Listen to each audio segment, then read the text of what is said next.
Obviously really encouraged, really excited about our week last week, and really proud of our guys and showing a lot of resiliency. And going back to Wednesday night's game, again, it had to have been an entertaining game from a fan's perspective. I know our guys showed a lot of toughness down the stretch. And the other thing I want to make big mention of is I thought our fans were crucial down the stretch and played a big part of it. Over 4,000 in here, and I know we play Wednesday night against ORU this week, and then a lot of Saturdays coming up. So hopefully, I think we got an exciting brand of basketball with the Shack and the Shield Center, a great place to watch it. So we encourage all of our fans to get out and see our guys. I think they're well deserving of it, and doing their part, and hopefully they really feed off the energy from the fans, and hopefully we can continue to get that environment. And again, like I said, Wednesday night's game, very entertaining from so many aspects. Obviously, a little higher scoring than we're used to, but let's make sure and give Fort Wayne a ton of credit. They came out and shot it extremely well. They were a confident group, a very talented, very well coached group, but again, I think down the stretch, our culture, our resiliency showed through. And then, a quick turnaround Saturday to Western, who was sitting on us for a week, and maybe we need to do this more often. You look at the time when we went up to UND, they were sitting on us. We played UC Davis on Wednesday, turned around and played them on Friday, and both results were very beneficial for us, obviously, on the road. But again, I think that speaks to our guys and the culture, the mindset, the toughness, and that's one thing that we've really preached to our guys is that toughness travels, that road grit. And somebody told me today there's been 8 conference road wins. We have 3 of them, and I think that's a big part of why we're at the top. And but Wednesday is going to be no different than you could expect from any other Summit League game, especially an Oral Roberts team that's notoriously been at the top of the league, and it's really playing their best basketball this season right now. They've won their last 2. They won 3 out of 4, leading the league in scoring. Albert Owens is as talented and as good of a player as there is in the league. But then they're also getting it going on all parts. Owens is terrific, in the paint on the block. Bradley's shooting it well. Martin's shooting it well. Anderson, all those kids are playing very well. And so, Wednesday night's going to be another terrific opportunity for us to compete. Take questions. How much easier is it to play the one road game as opposed to right on the back-to-back? Because the Denver performance was obviously the worst one of the season. Yeah, I mean, it certainly helps to be at home and to get an extra night into your bed. And I think that USD game, so much of it too is when you get back. We ended up getting back at 3 in the morning Wednesday night or Thursday morning, however you want to look at it. And and then you turn around. And I think it's also about how you travel and where you're traveling, and what your opponent's priors were as well. That all goes into that. Have you chartered before?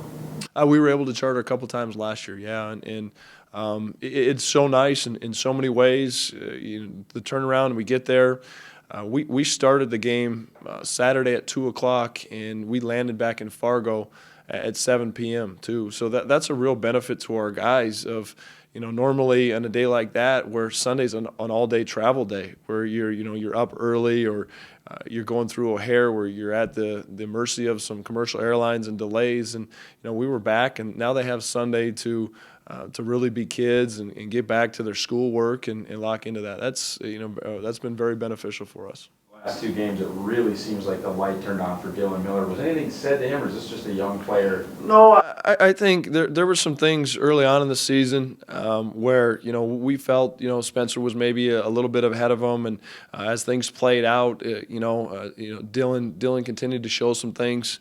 They're so different in so many ways, but Dylan is a very talented young man, and I think what you're starting to see is just some confidence really grow in him, and then it grows in us too, where we're able to play him for stretches, and he's starting to understand who he is defensively, and just his presence, just being in the way, really helps us. And he's really quick. He's got very good hands around the basket, and he's really quick off the floor. And some of our guys dropping things to the floor and him catching and finishing has been very productive for him and obviously us. Western, not a team that scores a ton in the post. How much easier does the game get for AJ when he's not banging down there constantly? Yeah, I mean, there's always a lot of factors that go into it, and that's what I've been most pleased with AJ. You talk about how kids develop in a lot of ways. He comes to us as the Class A, state of North Dakota's all-time leading scorer, and so we all know he can score. But there's a toughness, there's a resiliency, a competitiveness about him where, sometimes he guards a four like McClusack that can really shoot it. Other times he's going to, guard a bigger physical kid. There's times we ask him, like against Arkansas, against South Dakota State, where he has to handle the press, when he's inbounding. That it just puts more on his plate. And I don't know, maybe that went into it, who he was guarding. But, I was really encouraged to see him shoot it well and for him to continue to grow his confidence. Any surprise to you to see so many 4-3 and 3-4 teams in the league? No, there's really not. You look at. I actually just hung up the phone with Saul. We were, talking a lot about the MAC and the Summit League being very comparable from a sense of, certainly it's going to play out right throughout the course of the season where you've got a top teams, some middle teams, and some bottom teams. But even those teams towards the bottom, you look at South Dakota State; they just got a terrific win against a very talented Fort Wayne. You look, Oral Roberts is towards the bottom, but they've just won 3 out of 4.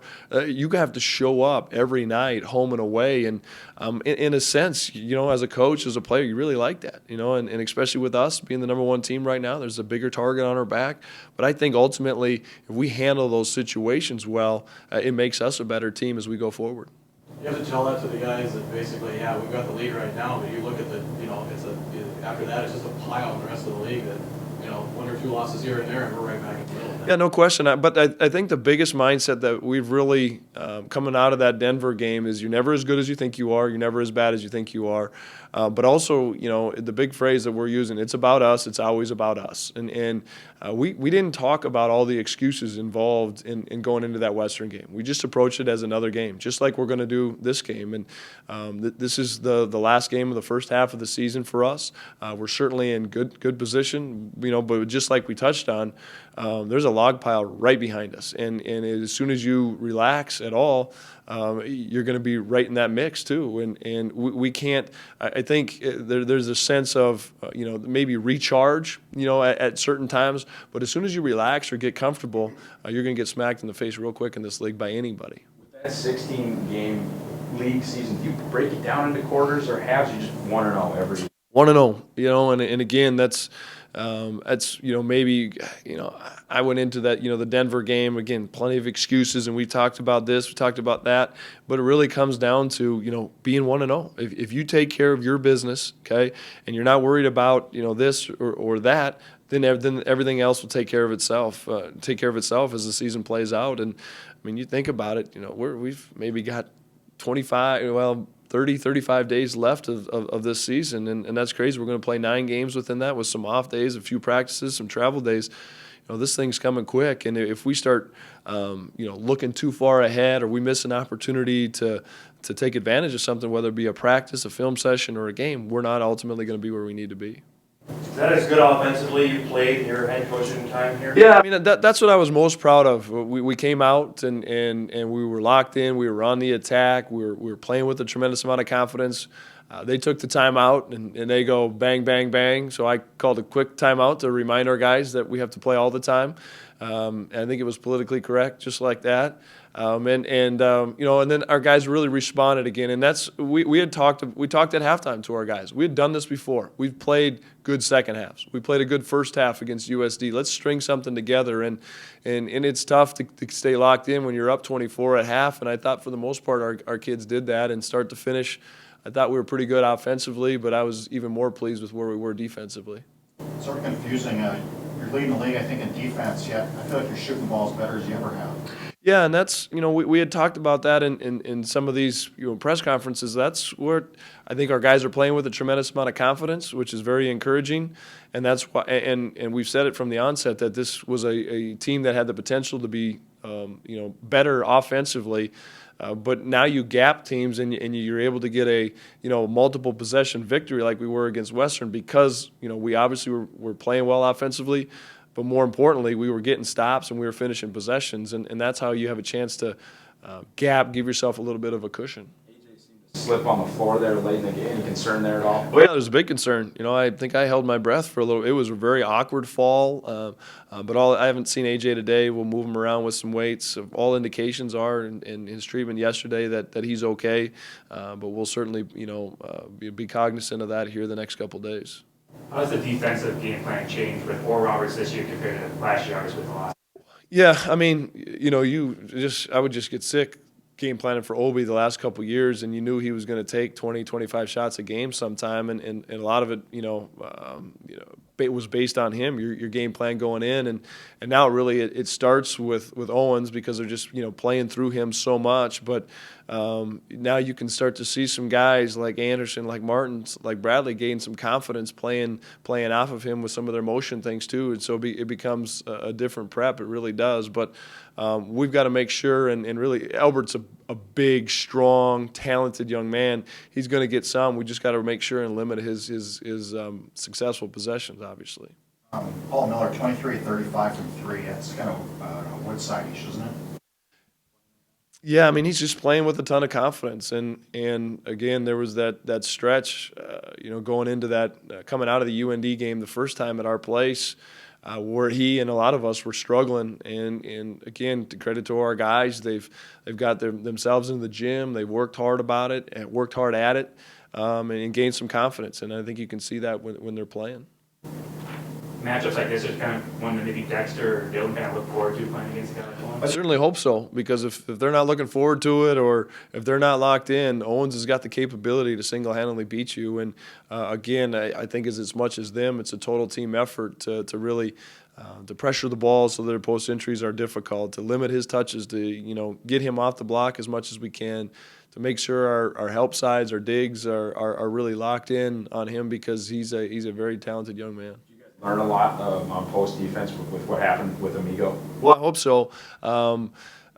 Different handed guys and different shoulder guys, but in a sense, very talented, very skilled big guys, and with their size and presence, it's difficult when they have that level of skill with it as well. Does having Kyan join your staff help in this situation this week at all, or is that kind of really just something more that he deals with this week? Fortunately, Kyan won't be playing, so that won't hurt. Yeah, will help us. But I think, there's a lot of ways to look at it, and it might hurt us, because that for a lot of reasons they're going to be talking about it to their kids, and they're going to be locked in, and as much as they like Coach Brown, they're going to want to beat him. And for 40 minutes, it's going to be competitive. And so, good, bad, or indifferent, it is what it is. But it's about the kids going out there and executing. You've talked a lot about how great the fans have been all season. You return home Wednesday. What stood out about this? You've been, this season, you've called this home. What's made it start to feel like home? What's different about this building than maybe, I know all of the obvious answers there, but what's made this home? What's standing out? Why do you guys like being here right now? Well, I think there's really a routine, and there's a structure to your day-to-day, your weekly routine, and for as much as it's coaches, it's also, again, 18 to 22, 23-year-old kids, that routine of I know where I'm consistently going. I don't have to hop around to a whole bunch of places. But I also think a big part of what's made this home is our fans.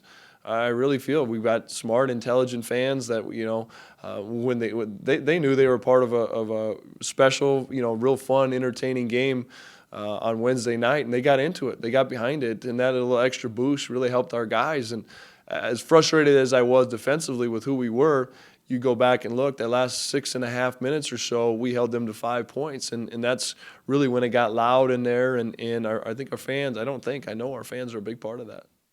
Anything different you do weeks like this when you have one game a week other than two? No, we've got to make sure and lock in and have 2 great days of prep. We were off yesterday, but then on the back end there might be some things that we do differently. But again, that'll play its course, and depending on how things go on Wednesday. Dave, you get a sense that teams with more home games down the stretch is a real opportunity to move up the standings? Certainly, absolutely. And even a team like Fort Wayne, who's 3-4 right now, they've besides the Western game at home, their losses have come on the road, and so they were picked preseason number 1 for a reason.